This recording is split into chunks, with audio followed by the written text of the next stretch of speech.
he actually refocused a lot of minds in that room and spoke about just some of the achievements that this government has managed to do in the last 12 months, whether that's 400,000 children who are now having free school meals as a result of this Labour government, whether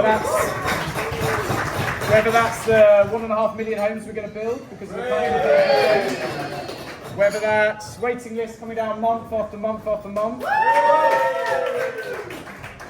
So look, it's easy to be a bit downbeat, and there's going to be more difficult times ahead, but we shouldn't forget, why we're here and what we've done to achieve this. I remember holding a fundraiser in Ev, another great restaurant, 2 years ago in the summer, and some of you might have been there then, and we were all very giddy, we were all very excited about being in government.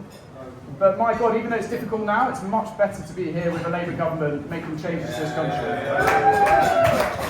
I just want to remind everyone about the raffle. So me and Fred sat down and we decided not to do an auction because we felt it was too capitalist, was what Fred said. So we are doing a raffle. So if you want to, we've got some incredible prizes, including Wes's book. We've got Sunday Times bestseller, I've heard. We've got Alistair Campbell's signed book, we've got a bottle of whiskey, we've got the autumn budget. So we've got lots of very exciting things, so look, please do. It's a great privilege to be here and helping to raise money for two of our very best new Labour MPs. Now, it is true that I've said that at every Labour fundraiser since the general election, but in this case it does also ring true. I apologise for the microphone cutting out. It's part of our new approach to message discipline. If you go vaguely off message, the mic just goes.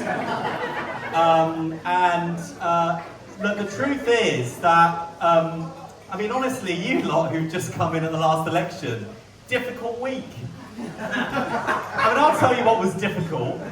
14 long years in opposition, watching the Tories win votes day after day after day, working under Jeremy Corbyn as leader of the Labour Party. Those were the hard years. This time, last Tuesday, which I think was objectively the most challenging day the Labour government's had since the general election.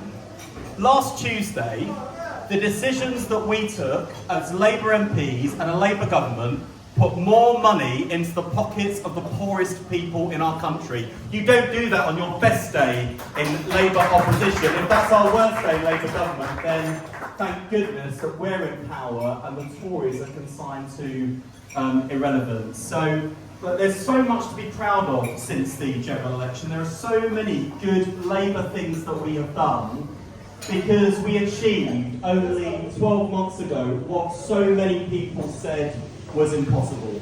We took, in one term, Labour from its worst defeat since 1935 to going on, not just to winning a majority, but winning a landslide majority and a mandate to change our country.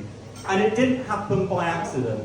It happened because lots of people in this room and lots of people across our party had the courage of their convictions and the belief that we could do exactly what we achieved last July. And there are lots of people now who are looking at the government, looking at our Prime Minister and saying, can Labour change our country? And they are the same people that said that Keir couldn't win the Labour leadership election. They're the same people that said that Keir couldn't change the Labour Party, and they're the same people that said that Keir couldn't lead us to a general election victory. They were wrong then, they are wrong now. We are going to change our country for the better. We've already started doing the work.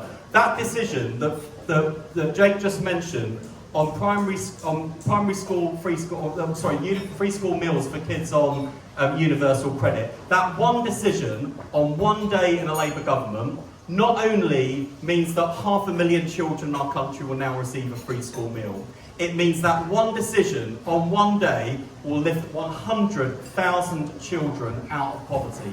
The last Labour government, over 13 years, lifted 400,000 children out of poverty. For us to have done a quarter of that in our first year with one decision on one day, that is real change, that is a Labour policy, that is a difference to Labour.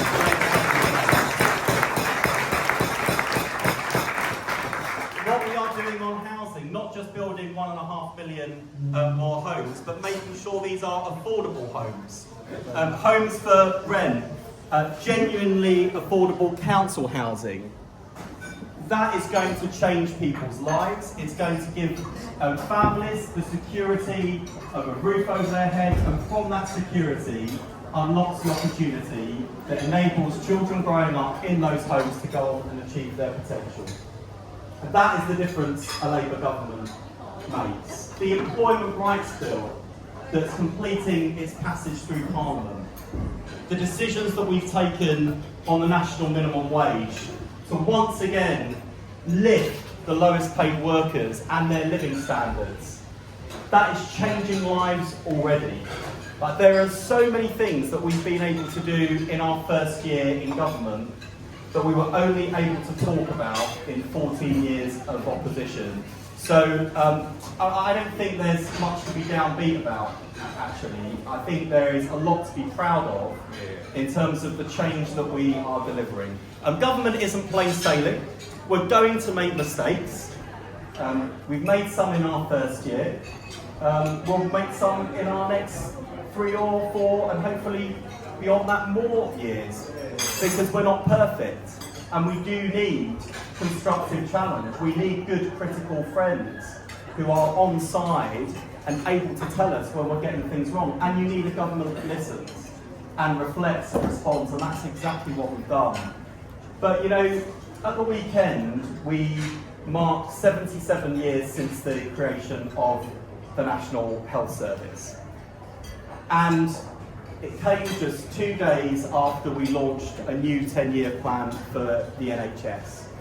And as I was thinking back to the position our predecessors found themselves in 1948, when the NHS was founded, and this year also marks a great anniversary for the election of the 1945 Labour government. You look back at the condition of the country then, and you look at the decisions that that Labour government took, where amidst the rubble and the ruin of the aftermath of the Second World War, our Labour predecessors made choices that were truly revolutionary. They decided that healthcare should be available to all on the basis of need and not the ability to pay. But you know, that is, I think, the biggest opponent that we face between now and certainly at the next general election. Because there are opponents on our right, and I'm not even talking about the busted flush of the Conservative Party any longer, I'm talking about reform.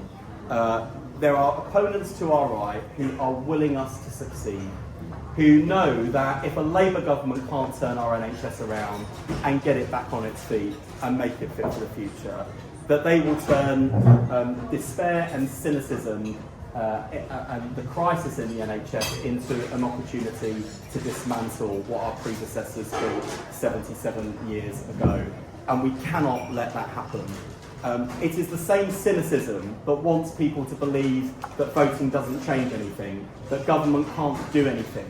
And that is a dangerous place for a democracy to be in, especially given the threats that our country faces here and around the world. So there's a lot riding on us.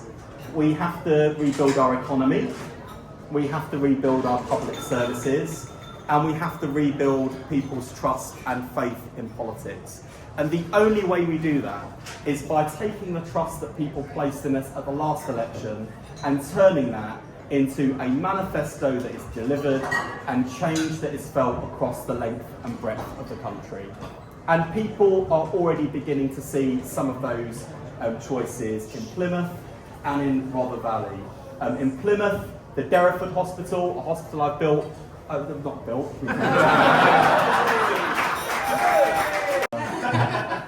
promotion beckons for you. I've visited the Derriford on many occasions. That is a hospital that's in desperate need of rebuild. The Tories promised it, they never delivered it. Thanks to this government, we are already injecting a serious amount of cash into upgrading the hospital, and it is in wave 1 of the rebuild for the new hospitals programme. So with Labour, Plymouth will get the hospital that it deserves.